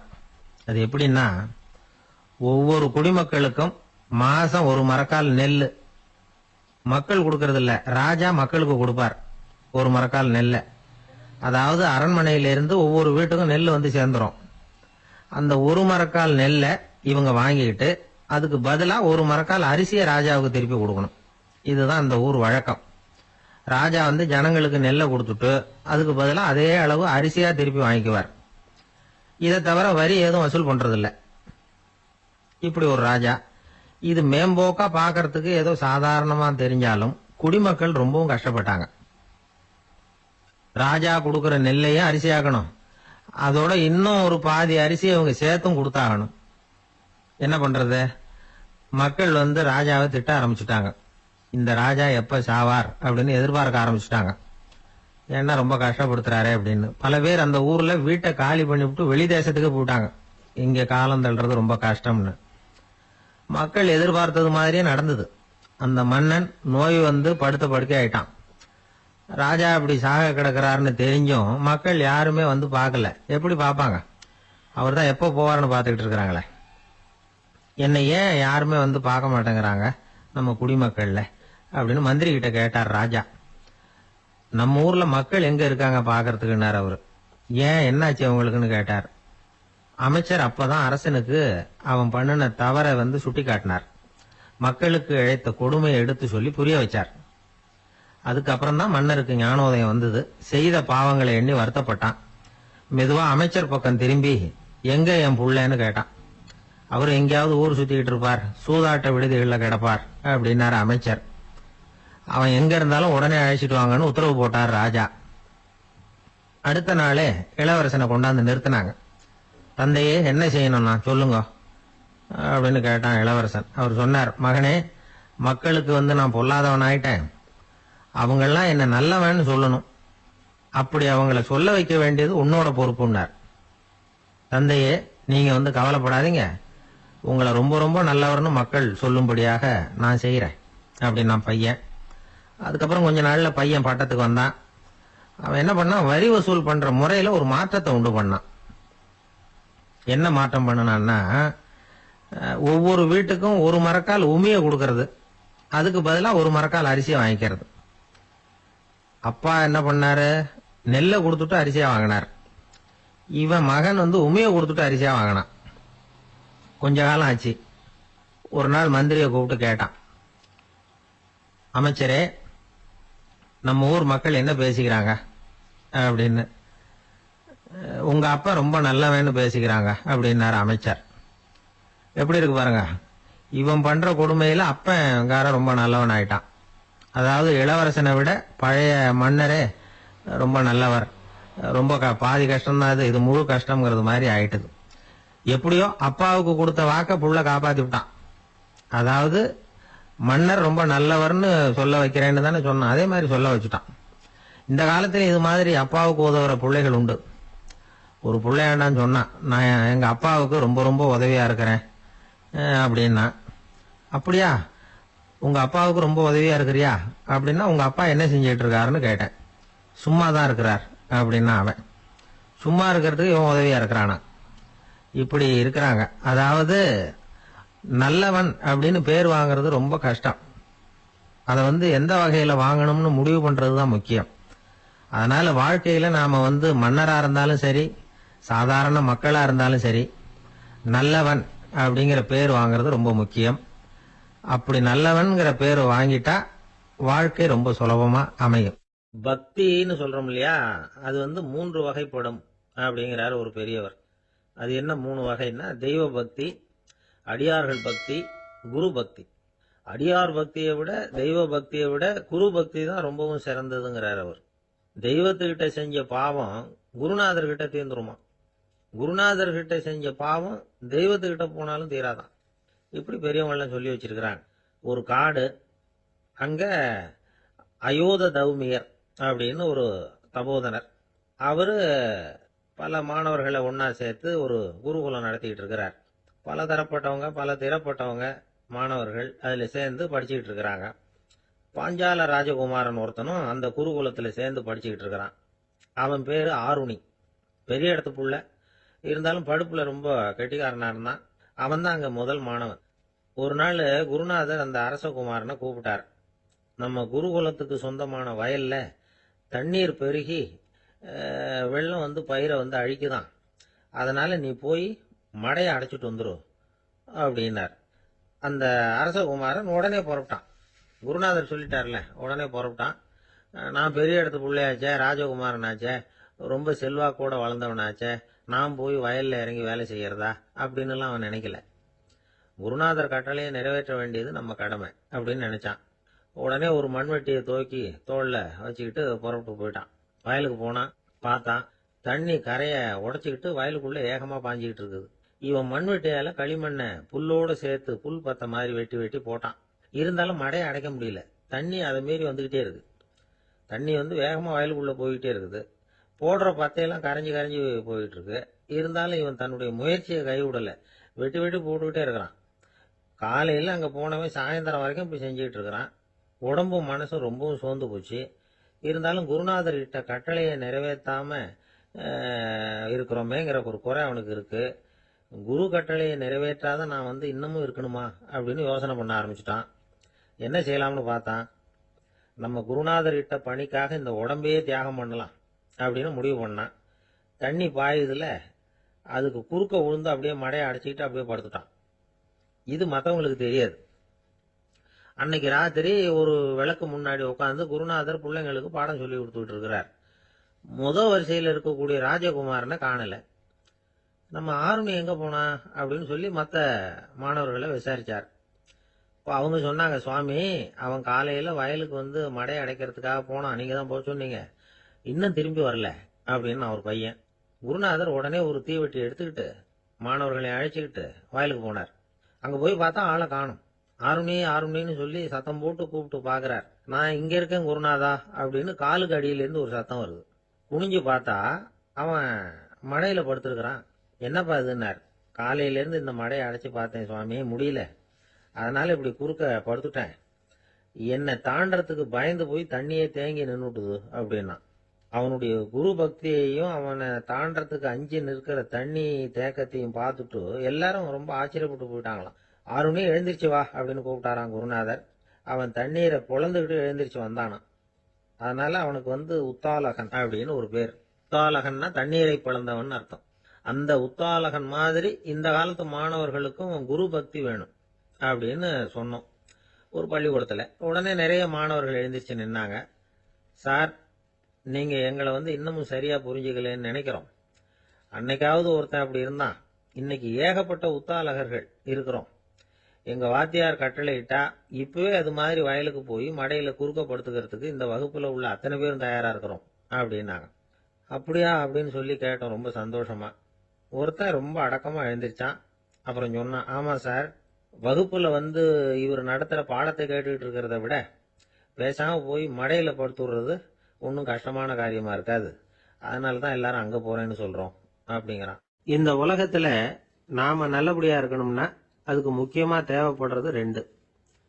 ஒன்னு செல்வம், இன்னொன்னு அறிவு. சரி, இது ரெண்டுல சிறந்தது எது அப்படின்னு ஒரு கேள்வி கேட்டா என்ன பதில் சொல்றது? இதே கேள்விய ஹசரத் அலி அவர்கள் கிட்ட கேட்டாங்களாம். அவர் ஒரு பெரிய அறிஞர். கேள்வி கேட்டவங்களும் சாதாரண ஆட்கள் இல்லை, இவங்களும் அறிஞர்கள். ஒரு நாள் ஹசரத் அலி அவர்கள்கிட்ட 10 அறிஞர்கள் வந்தாங்களாம். ஐயா, நாங்க 10 பேரும் உங்ககிட்ட ஒரே கேள்வியை தான் கேட்க வந்திருக்கிறோம். ஆனா எங்க 10 பேருக்கும் நீங்க தனித்தனியா பதில் சொல்ல முடியுமா அப்படின்னு கேட்டிருக்காங்க. அதாவது அவங்க ஒரே கேள்விக்கு இவர்கிட்ட இருந்து 10 விதமான பதில் எதிர்பார்க்கறாங்க. சரி கேளுங்க, என்ன கேள்வி அப்படின்னாரு அவர். அப்பதான் அவங்க கேட்டாங்களாம், செல்வம் அறிவு இது ரெண்டுல சிறந்தது எது? இதுதான் கேள்வி. ஹசரத் அலி என்ன பண்ணார் தெரியுமா? அவங்கள ஒவ்வொருத்தரா கூப்பிட்டார். ஒவ்வொரு விதமான பதில சொல்லி அனுப்புனார். முதல்ல ஒருத்தரை கூப்பிட்டார், சொன்னார், அறிவுங்கிறது தீர்க்கதரிசிகள், ஞானிகள், மகான்கள் இவங்களோட பரம்பரை சொத்து. ஆனா செல்வம்ங்கிறது கொடுங்கோலரின் ஆயுதம். அதனால அறிவுதான் சிறந்தது அப்படின்னார். ரெண்டாவது ஆளை கூப்பிட்டார். உங்ககிட்ட செல்வம் இருந்தா நீங்க தான் அதை காப்பாற்றணும். ஆனா அறிவு உங்களை எப்பவும் காப்பாற்றும். ஆகவே அறிவு தான் சிறந்தது அப்படின்னார். மூணாவது ஆளை கூப்பிட்டார். செல்வந்தனுக்கு எப்போதும் விரோதிகள் அதிகம், ஆனா அறிஞனுக்கு நண்பர்கள் அதிகம். அதனால அறிவு தான் சிறந்ததுன்னார். அடுத்தவரை கூப்பிட்டார். செல்வம் அடுத்தவங்களுக்கு கொடுக்க கொடுக்க குறையும், ஆனா கல்விங்கிறது அதிகரிச்சுக்கிட்டே வரும், கொடுக்கறதுனால குறையாது. அதனால அறிவு தான் சிறந்ததுன்னார். இன்னொருத்தரை கூப்பிட்டார். அறிவு உள்ளவன் எப்பவும் அதை அடுத்தவங்களுக்கு வாரி வழங்கிக்கிட்டே இருப்பான். அதனால அவங்ககிட்ட தாராளத்தன்மை இருக்கும். ஆனா செல்வந்தன் கிட்ட கஞ்சத்தனம் தான் இருக்கும். அதனால அறிவு தான் சிறந்ததுன்னார். ஆறாவது நபரை கூப்பிட்டார். செல்வத்தை கள்வர்கள் திருடிட்டு போக முடியும், ஆனா அறிவை அப்படி திருடிட்டு போக முடியாது அப்படின்னார். ஏழாவது நபரை கூப்பிட்டார். செல்வம் கால ஓட்டத்துல அழிஞ்சிரும், ஆனா அறிவை கால ஓட்டம் ஒன்றும் பண்ண முடியாது. ஆகவே அறிவே சிறந்ததுன்னார். எட்டாவது ஆளை கூப்பிட்டு சொன்னார், செல்வத்துக்கு எப்பவும் எல்லை உண்டு, நிறை உண்டு, அளவு உண்டு, கணக்கு உண்டு. ஆனா அறிவுக்கு அப்படிப்பட்ட எல்லை எதுவும் கிடையாது. அதனால அதுதான் சிறந்ததுன்னார். அடுத்தவனை கூப்பிட்டார். செல்வம் உள்ளத்துல உள்ள ஒளியை போக்கி விடும், இருட்டை உண்டாக்கி விடும், விரிந்த மனப்பான்மையை குறுகலாக்கி விடும். ஆனா அறிவு அப்படி இல்லை, இருண்ட உள்ளத்துல ஒளியை பாய்ச்சி அதை விசாலப்படுத்துது. அதுதான் சிறந்ததுன்னார். கடைசியா 10வது நபரை கூப்பிட்டார். செல்வம் மனசுல செருக்கை உண்டாக்குது, ஆணவத்தை ஏற்படுத்துது. அதனால நானே கடவுள்னு நினைக்கிற அளவுக்கு மனுஷனை தாழ்த்தி விடுது. ஆனா அறிவு பணிவையும் பண்பாட்டையும் வளர்க்குது. அதனால அறிவு தான் சிறந்ததுன்னார். ஆக இப்படி 10 பேருக்கும் 10 விதமா பதில் சொன்னது மூலமா ஹசரத் அலி அவர்கள் அறிவுதான் செல்வத்தை விட சிறந்தது அப்படிங்கறதுக்கு 10 காரணங்களை சுட்டி காட்டியிருக்கார். அந்த அறிஞர் 10 பேர் கேட்ட ஒரே கேள்விக்கு 10 பதில் சொன்னார். நமக்கு வேண்டிய ஒருத்தர் 10 பேர் கேட்ட கேள்விக்கு ஒரே பதில் சொல்லி சமாளிச்சார். கேள்வி என்ன தெரியுமா? என்கிட்ட வாங்கின கடனை எப்பயா திருப்பி கொடுக்க போற? இதுதான் அந்த 10 பேரும் கேட்ட ஒரே கேள்வி. இந்த மாசம் 26ஆம் தேதி தந்துடுறேன் அப்படிங்கிற ஒரே பதில சொல்லி அவ்வளவு பேரையும் இவர் அனுப்பி வச்சுட்டாராம். எல்லாரும் போனதுக்கு அப்புறம் இவரை தனியா கூப்பிட்டு கேட்டிருக்காங்க. அது என்ன சார் கணக்கு, 26ஆம் தேதி அன்னைக்கு என்ன அதிசயம் நடக்க போகுது அப்படின்னு கேட்டிருக்காங்க. அதிசயம் அன்னைக்கு இல்ல, அதுக்கு முத நாளே நடக்க போகுதுன்னாராம். விவரமா சொல்லுங்கன்னு இருக்காங்க. வேற ஒண்ணும் இல்லைங்க, 26ஆம் தேதி தானே எல்லாரையும் வர சொல்லி இருக்கிறேன், அதுக்கு முத நாளே நான் புறப்பட்டு தலைமறைவாயிட போறேன் அப்படின்னாராம் ரொம்ப பெருமையா.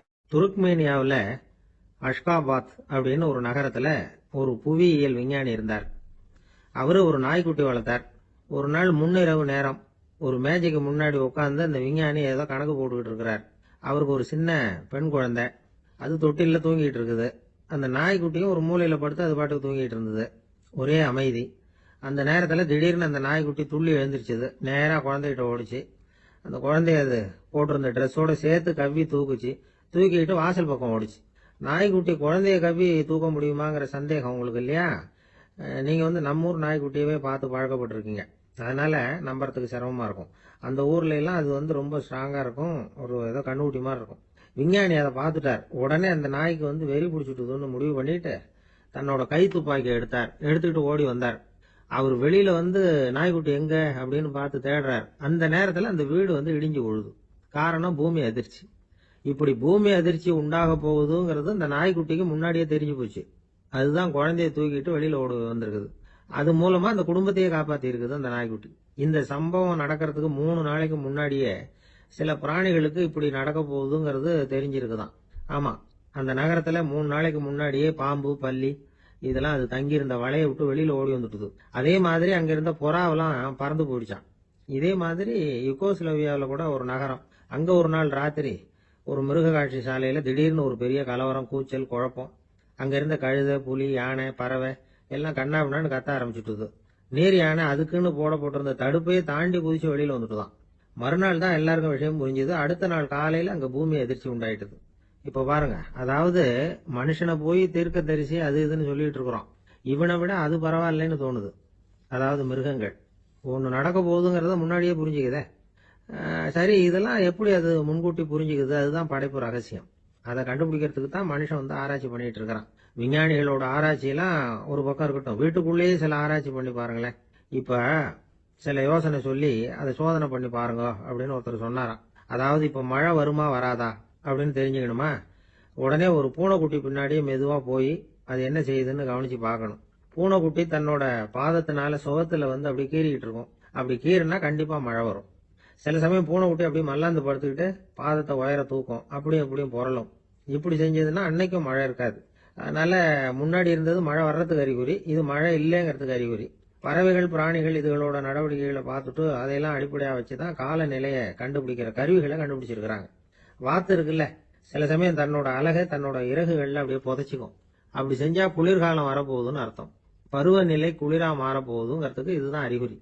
சிட்டுக்குருவி இருக்குதுல்ல, அதெல்லாம் புழுதியில உழுந்து புரளும், சிறகுகளை படபடன்னு அடிச்சுக்கும். அப்படி செஞ்சா மழை வரப்போகுதுன்னு அர்த்தம். ஒண்ணு மட்டும் நாம நல்லா தெரிஞ்சுக்கணும், இயற்கையின் சீற்றம்னு சொல்றோம் இல்லையா, இயற்கை ஏன் நம்ம மேல கோவப்படுது? இயற்கையை நாம அனுசரிச்சு போறதில்ல, அதனால கோவப்படுது. காடுகளை அழிக்கப்படாது, விலங்குகளை கொல்லப்படாது, இயற்கை ஏற்படுத்தி வச்சிருக்கிற சமநிலையை கெடுக்கப்படாது. அதை புரிஞ்சுக்கிட்டு வாழ்ந்தோம்னா பூமியும் நடுங்காது, நாமளும் நடுங்க வேண்டிய அவசியம் இருக்காது. ஒருத்தர் இருந்தார், சாராய கடைக்கு போனாராம், நிறைய சாப்பிட்டார். அப்புறம் சொன்னார், இது ரொம்ப அற்புதமான சரக்கு போல இருக்கு, உள்ள போன உடனே இந்த பூமியே நடுங்கிறது மாதிரி இருக்கு எனக்கு அப்படின்னாராம். இதுக்கு கடைக்காரர் சொல்லியிருக்கார், நீங்க சாப்பிட்டது வெறும் பச்சை தண்ணி தாங்க, இப்ப ஏற்பட்டு இருக்கிறது நிஜம் பூமி அதிர்ச்சி அப்படின்னாராம். ஒரு ஊர்ல ஒரு ராஜா இருந்தார். அந்த ராஜாவுக்கு ஒரு மந்திரி. ராஜா ரொம்ப நியாயமானவர், நேர்மையானவர், கண்டிப்பானவர். தப்பு செய்யறது யாரா இருந்தாலும் தண்டனை கொடுப்பார். வேண்டியவங்களுக்கு ஒரு நியாயம், வேண்டாதவங்களுக்கு ஒரு நியாயம்ங்கிறதெல்லாம் அவர்கிட்ட கிடையாது. ஒரு சமயம் அரசவையில அந்த அமைச்சரே விதிமுறைகளுக்கு புறம்பா ஏதோ நடந்துட்டு இருக்கார். மன்னருக்கு கோபம் வந்துட்டுது. உடனே அந்த அமைச்சரை கிட்டத்துல கூப்பிட்டு அவர் கன்னத்துல ஓங்கி ஒரு அறை கொடுத்துட்டாராம். உடனே அந்த அமைச்சர் என்ன பண்ணார் தெரியுமா, நேரா போனார், அங்க நின்றுகிட்டு இருந்த இன்னொருத்தர் கன்னத்துல ஓங்கி அரைஞ்சார். அறை வாங்கினவர் திகைச்சு போயிட்டார். இவர் ஏன் நம்மள அரைகிறார் அப்படின்னு யோசனை பண்ணார். மன்னரும் திகைச்சு போயிட்டார். நாம இவரை அரைஞ்சா அதுக்காக இவரு போய் இன்னொருத்தர் அரையணுமா அப்படின்னு யோசனை பண்ணார். அவர் இவருக்கு என்ன பைத்தியமானு கூட நினைக்க ஆரம்பிச்சுட்டார். ஆனா என்ன ஆச்சுன்னா, அப்புறம் அமைச்சர் அவர் கவனிச்சுக்கிட்டு இருந்தாரா, அவர் இன்னொருத்தர் அரைஞ்சார் இல்லையா, அந்த அறை வாங்கின ஆசாமியை பார்த்து கத்திக்கிட்டு இருந்தார். யாரு? அமைச்சர். ஏன்பா என்கிட்ட அறைய வாங்கிட்டு இப்படி விவரம் இல்லாம நின்றுட்டு இருக்கிறிய, நான் உனக்கு கொடுத்ததை நீ வேற யாருகிட்டயாவது கொடுத்துரு அப்படின்னார். உடனே அந்த ஆள் பார்த்தான், தனக்கு அடுத்தபடியா நின்றுட்டு இருந்தவன ஓங்கி ஒரு அறை அரைஞ்சான். அவன் கண்ணத்தை தடவிட்டே யோசனை பண்ணான். இது ஏதோ புரிஞ்சுக்கிட்ட மாதிரி அடுத்தாப்புல நின்றுட்டு இருந்தவன அரைஞ்சான். இப்படி இந்த அறை மாறி மாறி போய்கிட்டே இருக்குது. ஊரு பூரா பிரயாணம் பண்ண ஆரம்பிச்சுட்டுது. அன்னைக்கு ராத்திரி அந்த ராஜா படுக்கிறதுக்காக போனார். அந்த நேரம் பார்த்து அவர் கண்ணத்துல பலார்னு ஒரு அறை விழுந்தது. நம்மளே அரையிறது யாரு அப்படின்னு அதிர்ச்சியோட மன்னர் திரும்பி பாக்குறாரு. அரைஞ்சது அவரோட மனைவி. என்னாச்சு உனக்குன்னு கத்துனார் ராஜா. உங்களுக்கு தெரியாதா, ஊரு பூரா ஒருத்தர் மாத்தி ஒருத்தர் மூலமா இந்த அறை பிரயாணம் பண்ணிட்டு வருது அப்படின்னாங்க அந்த அம்மா. அப்படின்னா ஆரம்பிச்ச இடத்துக்கே வந்துட்டுதா அப்படின்னாராம் மன்னர். என்ன சொல்றீங்கன்னு கேட்டிருக்காங்க. இவர் விவரத்தை சொன்னாராம். அப்படின்னா நீங்க ஆரம்பிச்சு வச்ச இந்த விளையாட்டை நான் முடிச்சு வச்சுட்டேன் அப்படின்னாங்களாம் அந்த அம்மா. மறுநாள் காலை மறுபடியும் அரசவை கூடிச்சு. அந்த அமைச்சர் மன்னரை பார்த்து கேட்டார், என்ன மகாராஜா, என்கிட்ட கொடுத்ததை திருப்பி வாங்கிட்டீங்களா அப்படின்னாராம். இப்படி நடக்கும்னு நான் எதிர்பார்க்கவே இல்லைன்னாரு மன்னர். ஆனா நான் எதிர்பார்த்தேன். அது எங்க போயிட போகுது, ஊர் பூரா சுத்தி கடைசியில உங்ககிட்ட தான் சேரும் அப்படிங்கறது எனக்கு தெரியும் அப்படின்னாரு அமைச்சர். இந்த கதை வேடிக்கையா இருந்தா கூட இதுல உள்ள கருத்து முக்கியமானது. இந்த உலகத்துல பல கருத்துக்கள் இப்படிதான் மாறி மாறி சுத்தி வந்துகிட்டே இருக்குது. நம்மால் ஒருத்தன் தன்னுடைய நண்பன் ஒருத்தனை கடத்தருல பார்த்தான். உடனே ஓடி போய் பலார்னு ஒரு அறை கொடுத்தானா. அவன் கண்ணத்தை தடவிட்டு ஏன்டா என்ன அரைஞ்சேன்னு கேட்டிருக்கான். நீ ஏன்டா என்ன முட்டாள்னு என் மனைவிட்ட போய் சொன்னேன் அப்படின்னு இருக்கான் அவன். உன்னை ஒரு முட்டாள்னு சொன்னதுக்காகவா நீ என்ன அரைஞ்ச அப்படின்னு கேட்டிருக்கான் இவன். டேய், நான் அதுக்காக அறையலப்பா, அது ஒரு பெரிய ரகசியம், நான் முட்டாளுங்கிறது. அந்த ரகசியத்தை நீ ஏன் எங்க வீட்டுல போய் சொன்னேன், அதுக்காக தான் அரைஞ்சேன். அப்படின்னு ஒரு ராஜா இருந்தார். நாடு பூராவும் நிறைய மரங்களை நட்டு வளர்க்கணுங்கிறது அவரோட ஆசை. தானே அதுக்கு முன்மாதிரியா இருக்கணும்னு நினைச்சார். அரண்மனையை சுத்தி மரங்களை நட்டு வளர்த்தார். இத பார்த்துட்டு ஜனங்களும் அவங்கவுங்க வீட்டை சுத்தி மரக்கன்றுகளை நட்டு வளர்த்தாங்க. கொஞ்ச காலத்துல ஊரு பூரா பசுமையா மாறிச்சு. எல்லாருக்கும் சந்தோஷமா இருந்தது. இது ஒரு பக்கம் இருக்கட்டும். இப்ப நான் சொல்ல போற கதை வேற. அதாவது அந்த ராஜா ஒரு நாள் தன்னுடைய அரண்மனைய சுத்தி இருக்கிற விதவிதமான மரங்களை எல்லாம் போய் பார்த்தார். எப்படி இருக்கிறீங்க அப்படின்னு ஒவ்வொரு மரத்துக்கிட்டையும் விசாரிச்சாராம். எந்த மரமும் சந்தோஷமா இருக்கிறதா தெரியல. அதுக்கு மனசுல ஒரு குறை. முதல்ல ஆலமரத்துக்கிட்ட போனார். அது சொல்லிச்சு, மண்ணா நான் நல்லா பெருசா வளர்ந்துருக்கிறேன், அடர்த்தியா இருக்கிறேன், கிளையெல்லாம் 4 பக்கமும் நல்லா படர்ந்துதான் இருக்குது, இருந்தாலும் எந்த பிரயோஜனமும் இருக்கிறதா தெரியல. எனக்கு என்னுடைய பழம்லாம் ரொம்ப சின்னதா இருக்குது, என் கண்ணுக்கு சரியா புறப்பட மாட்டேங்குது. நான் இருக்கிற சைஸுக்கு என்னுடைய கிளையில இருக்கிற பழம்லாம் எவ்வளவு பெருசா இருக்கணும், அது இத்தினூண்டு இருக்கிறது எனக்கு பெரிய அவமானமா இருக்கு. இப்படி இங்க நின்றுகிட்டு இருக்கிறதே ரொம்ப கூச்சமா இருக்கு. ஒரு நல்ல புயல் வந்ததுன்னா பேசாம சாஞ்சு விடலாமான்னு பாக்குறேன் அப்படின்னு புலம்புது ஆலமரம். சரி இருக்கட்டும்னு நினைச்சுக்கிட்டு ராஜா அடுத்தபடியா ஒரு அத்தி மரத்துக்கிட்ட போனார். அதுவும் புலம்ப ஆரம்பிச்சுட்டுது.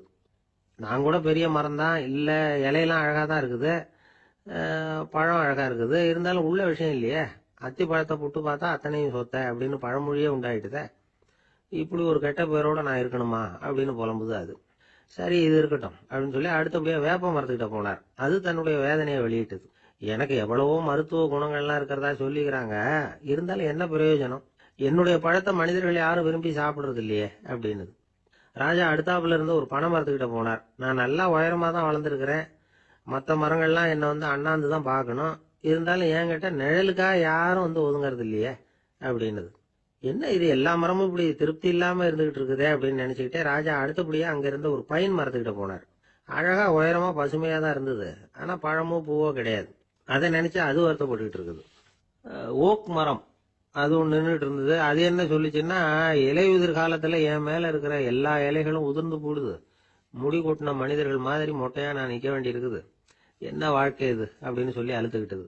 சரி புளிய மரம் என்ன சொல்லுது பாப்போம்னு அதுகிட்ட போனா, என்னுடைய நிழல்ல யாருமே தங்க மாட்டாங்க, உடம்புக்கு சூடுன்னு ஒதுங்கி போயிடுவாங்க, அடிமரத்தை பாத்தீங்கன்னா பட்டையெல்லாம் உறிஞ்சி பாக்குறதுக்கே கேவலமா இருப்பேன் அப்படின்னுது அது.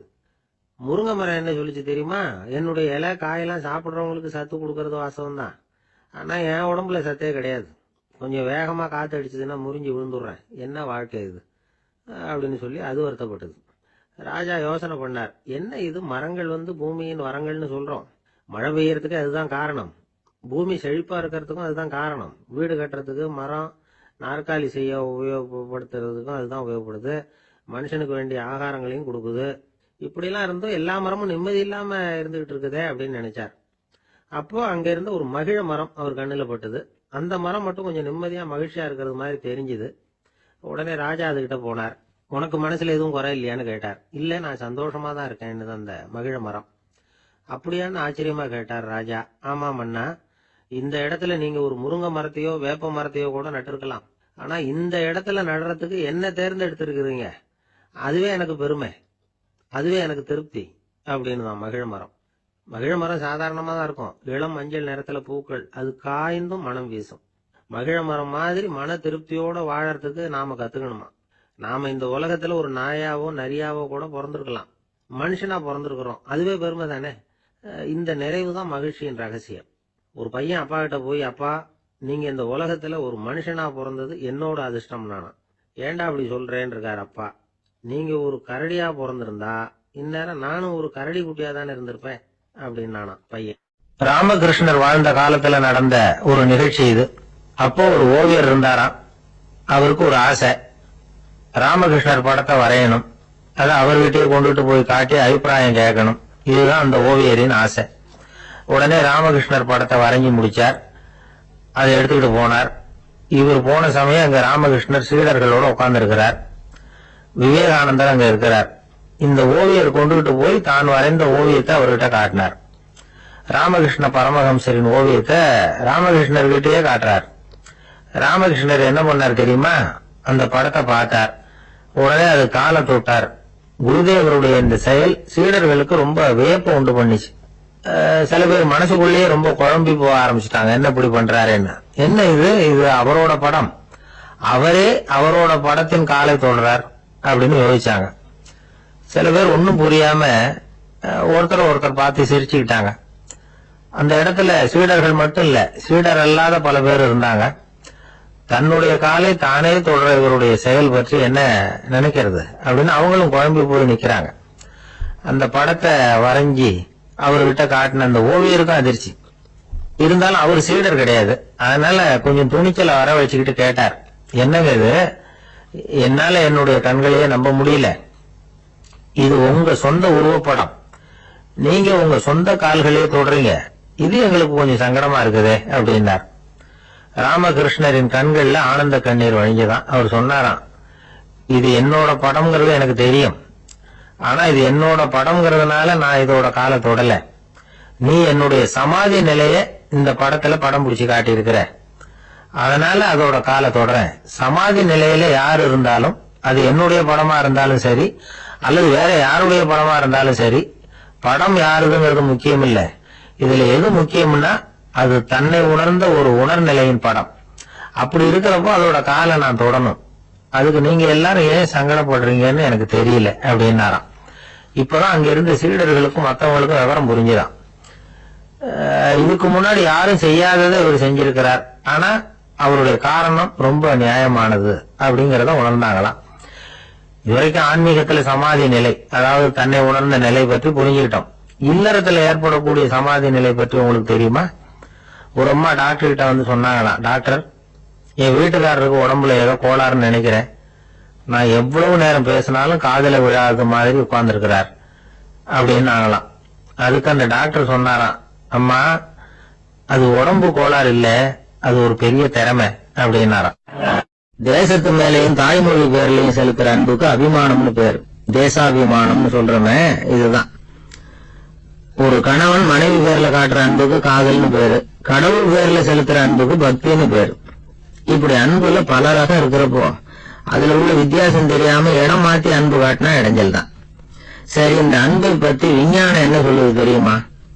இதயத்தை பாதுகாக்கிறதுக்கு முக்கியமா தேவைப்படுற ஒண்ணு இந்த அன்புதான்னு சொல்லுது. நெதர்லாந்து விஞ்ஞானிகள் இதை ஆராய்ச்சி பண்ணியே கண்டுபிடிச்சிருக்கிறாங்க. கொஞ்சம் முயல் குட்டிகளை 2 குரூப்பா பிரிச்சாங்க. 2 குரூப்புக்கும் கொழுப்பு அதிகமா உள்ள ஆகாரத்தையே கொடுத்துட்டு வந்தாங்க. ஆனா ஒரு குரூப்புக்கு வெறுமன ஆகாரத்தை கொடுத்ததோட சரி, இன்னொரு குரூப் முயல்களுக்கு ஆகாரம் கொடுத்ததோட நிறுத்திக்கல. அதுக்கு முன்னாடி கூண்டுகளை திறந்து விட்டு முயல்களை கொஞ்ச நேரம் எடுத்து கொஞ்சி விட்டு அதுக்கப்புறமா ஆகாரம் கொடுத்தாராம் ஆராய்ச்சியாளர். இந்த குரூப்புக்கு இதய பாதிப்பு 60% குறைச்சலா இருந்ததுதான். சில நோயாளிகளுக்கு ஹார்ட் அட்டாக் வந்தாலும் அதை தாங்கிக்கிட்டு குணமாகிற சக்தி அதிகமா இருக்குது. இது எப்படின்னு ஆராய்ச்சி பண்ணி பார்த்திருக்கிறாங்க. அவங்க எல்லாம் மனைவி தன் பேர்ல ரொம்ப அன்பா இருக்கிறதாக நினைக்கிறவங்களா இருக்கிறாங்களாம். இதய நோயாளிகள் பல பேரை சந்திச்சு இதய நோய் ஏற்பட என்ன காரணம்னு கேட்டிருக்கிறாங்க. அவங்க சொன்ன காரணம்லாம் சாப்பாடு சம்பந்தமா இல்லையா, மனைவி அன்பா இல்ல, இப்படிப்பட்ட காரணத்தை தான் சொல்றாங்களாம். அதனால இதயத்தை பாதுகாக்கணும்னு நினைக்கிறவங்க அடுத்தவங்க அன்பா இருக்கிறது மாதிரி பாத்துக்கோங்க, அதுதான் முக்கியம். ஒருத்தர் முகம் பூரா பிளாஸ்டர் போட்டுட்டு வந்தார், ரொம்ப கோபமா. என்னங்க ஆச்சுன்னு விசாரிச்சேன். எல்லாம் உங்களாலதான் சார்னார். விவரமா சொல்லுங்களேன். என்ன உங்க தகவலை கேட்டுட்டு ஒரு பூனைக்குட்டிய கையில எடுத்தேன், அன்பா அதை தடவி கொடுக்கறதுக்காக. ஆனா அது முந்திக்கிட்டது, அது என் முகத்தை தடவி கொடுத்துட்டது, முகம் பூரா நகை கீறல், அதுதான் இப்படி அப்படின்னார். ஒரு நண்பர் வந்தார், ரொம்ப இறுக்கமா உடை அணிஞ்சிருந்தார். அதாவது ஆடைக்குள்ள அவர் மாட்டிக்கிட்டு இருந்தது மாதிரி தெரிஞ்சது. ஏன் துணி குறைச்சலா எடுத்துட்டீங்களா அப்படின்னு கேட்டோம். இல்லைங்க, எனக்கு எப்பவுமே இறுக்கமா உடை அணியறது தான் பிடிக்கும் அப்படின்னாரு. ஒருத்தர் எப்படி உடை அணிகிறார் அப்படிங்கறத வச்சு அந்த ஆள் எப்படிப்பட்டவர் அப்படிங்கறத கண்டுபிடிச்சிடலாம். உடை அணிகிற விதம் ஒருத்தருடைய மனநிலையை வெளிப்படுத்துதான். இப்ப இறுக்கமான உடை அணிகிறவங்க பொதுவா மன நிம்மதி இல்லாதவங்களா இருப்பாங்களாம், கோபக்காரங்களா இருப்பாங்களாம். ரொம்ப தொலைதொலைப்பா ஆடை அணிகிறவங்க இருக்கிறாங்கல்ல, அவங்க எல்லாம் அமைதியான ஆளா இருப்பாங்களாம், சாந்தமா இருப்பாங்களாம். இவங்க எல்லாம் போராடுறதுக்கு சரியா வரமாட்டாங்களாம். இப்படி ஒரு கணிப்பு இருக்குது. அதனாலதான் போர் வீரர்களுக்கு எல்லாம் இறுக்கமான உடையை தான் கொடுக்கறது வழக்கம். ஆனா சன்னியாசிகளை பாருங்க, அவங்களுக்கு எல்லாம் ரொம்ப தொலை உடைகள் தான். அவங்க எல்லாம் டைட் பேண்ட் போட்டுட்டு நிக்க மாட்டாங்க சன்னியாசிகள்லாம். அதே மாதிரி சன்னியாசிகள்லாம் காவி உடைய தேர்ந்தெடுக்கிறதுக்கும் காரணம் உண்டு. பல ஆண்டுகள் சோதனை செஞ்சு பார்த்துட்டு தான் சன்னியாசத்துக்கு காவி தான் சரி அப்படின்னு முடிவு பண்ணியிருக்கிறாங்க. இப்போ பௌதீக விஞ்ஞானப்படியும் அதுதான் சரி. அதாவது சூரிய ஒளியில 7 வண்ணங்கள் உண்டு. ஒரு பொருள் மேல அது விழும்போது அந்த பொருள் நமக்கு சிவப்பா தெரிஞ்சதுன்னா அந்த பொருள் சிவப்பை தவிர மற்ற எல்லா நிற கதிர்களையும் உள்வாங்கிக்கிட்டு சிவப்பு நிறத்தை மட்டும் வெளியில விடுது. அதாவது விலக்கி விடுது. அதனாலதான் அந்த பொருள் சிவப்பா தெரியுது. உடல் ஆரோக்கியத்துக்கு ஓரளவு சிவப்பு தேவைப்படுது. அதனாலதான் காவி உடை அணிஞ்சா சூரிய ஒளி ஓரளவு சிவப்பு விலகி போகும். அதாவது சிவப்பின் பலனும் கிடைக்கும், இந்த சிவப்பின் கெடுதலும் இல்லை அப்படின்னு யோசனை பண்ணாங்க. காவி உதய வேளையின் நிறம். கீழ் வானத்துல கதிர் உதிக்கிற வேளையில முதல் ஒளி தோன்றுகிற நேரத்துல காவி நிறம் தான் கசி. தியானம் செய்யறப்ப முதல்ல காணக்கூடிய ஒளி காவி நிறம் தான். தியானத்தின் உச்ச நிலையின் நிறம் நீலம். தியானம் காவி நிறத்துல ஆரம்பமாகி நீல நிறத்துல நிறைவடைகிறது அப்படிங்கிறார் ஓஷோ. நீலம் தியான சிகரம், காவி தியான ஆரம்ப குறியீடு, ஒரு சன்னியாசியின் ஆரம்ப தரிசனம் அப்படிங்கிறார் அவர். ஒருத்தர் நாள் பூரா காவி உடைய அணிஞ்சிருந்தா அந்த நிறம் அவருக்கு தியானத்தை பற்றிய நினைவை ஊட்டிக்கிட்டே இருக்கும். இப்படியே ஆடைக்கும் தியானத்துக்கும் இடையில ஒரு தொடர் ஏற்படுது. ஒரு துறவியின் உள்ளார்ந்த பண்பா அது மாறுது. கடை வீதியில ஒரு பொருள் வாங்க போறோம், அது மறந்துடக்கூடாதுங்கிறதுக்காக ஞாபகம் முடிச்சு போட்டுக்கிறோம். அந்த முடிச்சுக்கும் பொருளுக்கும் தொடர்பு இல்லை. ஆனா கடை வீதிக்கு போன உடனே அந்த முடிச்சு அந்த பொருளை ஞாபகப்படுத்துது. அதாவது அந்த முடிச்சு ஒரு தொடர்பு அம்சமா அமையுது. அது மாதிரிதான் காவி உடையும். ஒரு துறவி நடக்கும்போது, சாப்பிடும்போது, குளிக்கும்போது அவருடைய காவி உடை அவருக்கு ஞாபகப்படுத்திக்கிட்டே இருக்கும். அது ஒரு நிலைப்படுத்தப்பட்ட நினைவாக ஞாபகம் முடிச்சாக மாறிடுது. காவி ஆடை இல்லைன்னா ஒருத்தரால துறவியாக முடியாதுன்னு அர்த்தம் இல்லை. அதே நேரத்துல காவி ஆடையால ஒன்றும் பிரயோஜனம் இல்லை, அதுல ஒன்றும் அர்த்தம் இல்லை அப்படின்னு சொல்லிட முடியாது. இதுதான் உண்மை. இவ்வளவு தூரம் காவி ஆடையை பத்தி சொல்றதுனால எல்லாரும் சன்னியாசியா போடுவோம் அப்படின்னு நாம சொல்றதாக யாரும் நினைச்சிடக்கூடாது. மனசுக்கும் நிறத்துக்கும் உள்ள சம்பந்தத்தை தெரிஞ்சுக்கிறதுக்காக தான் இவ்வளவு. நமக்கு தெரிஞ்ச நண்பர் ஒருத்தர் இருக்கிறார், ஆபீஸ்ல வேலை பார்க்கிறவர். ஒவ்வொரு மாசமும் 20ஆம் தேதிக்கு பிறகு அவர் போய் பாத்தீங்கன்னா காவி உடை அணிஞ்சுக்கிட்டு, கண்ணை மூடிக்கிட்டு, கை ரெண்டையும் விரிச்சு வச்சுக்கிட்டு தியானத்திலேயே உட்காந்துருப்பாரு. ஏன் இப்படி பண்றீங்கன்னு கேட்டேன்.